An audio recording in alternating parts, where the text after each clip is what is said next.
শুক্রবার ভোরের আলো ফোটার সঙ্গে সঙ্গেই অ্যাপল স্টোরের সামনে ভিড় করে শত শত ক্রেতা। ভারতের মুম্বাই ও দিল্লিতে একই চিত্র ধরা পড়ে। কে আগে কিনবেন আইফোন 17 তারই যেন প্রতিযোগিতা শুরু হয়। কেউ ছাতা হাতে, কেউ কফির কাপ আর পোর্টেবল চার্জার নিয়ে অপেক্ষা করতে থাকেন। নিরাপত্তা কর্মীরা ভোর থেকেই গ্রাহকদের টোকেন বিলি করেন, যাতে শৃঙ্খলা বজায় থাকে।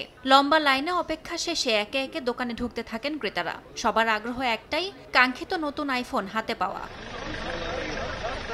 স্থানীয় গণমাধ্যম জানায়, দোকান খোলার আগেই ভিড় এতটাই বেড়ে যায় যে ক্রেতাদের সঙ্গে ধাক্কাধাক্কিও লেগে যায়। তবে ভেতরে ঢুকে একে একে সবাই নতুন মডেল হাতে পেয়ে উচ্ছ্বাস প্রকাশ করেন। বিশ্লেষকরা বলছেন, বৈশ্বিক বাজারে বাণিজ্যিক অস্থিরতা আর শুল্ক চাপের মধ্যেও ভারত অ্যাপলের জন্য অন্যতম প্রধান বাজারে পরিণত হয়েছে। রাত 2টা থেকেই স্টোরের বাইরে অপেক্ষা করছি।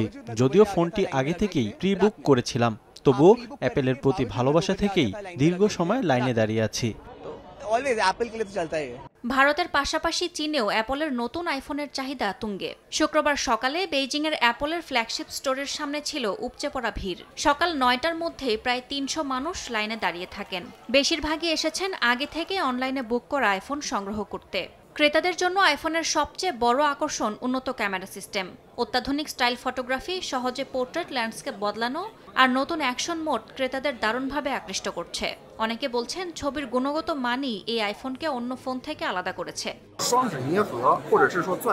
নতুন হ্যান্ড জেস্টার ফিচার শারীরিক প্রতিবন্ধীদের জন্য বড় সহায়তা হবে, আর এআই ফিচার আপাতত চীনে না থাকলেও ভবিষ্যতে চালু হবে বলে আশা করছেন ব্যবহারকারীরা।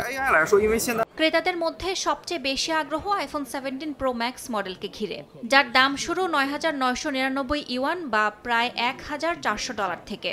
উন্মোচনের দিনেই এমন সাড়া দেখে চীনা বাজারে অ্যাপলের বিক্রির সম্ভাবনা আরও প্রবল হয়েছে বলে মনে করছেন বিক্রেতারা। বিশ্লেষকরা বলছেন, এটিই হতে যাচ্ছে সিরিজটির সবচেয়ে বেশি বিক্রিত মডেল।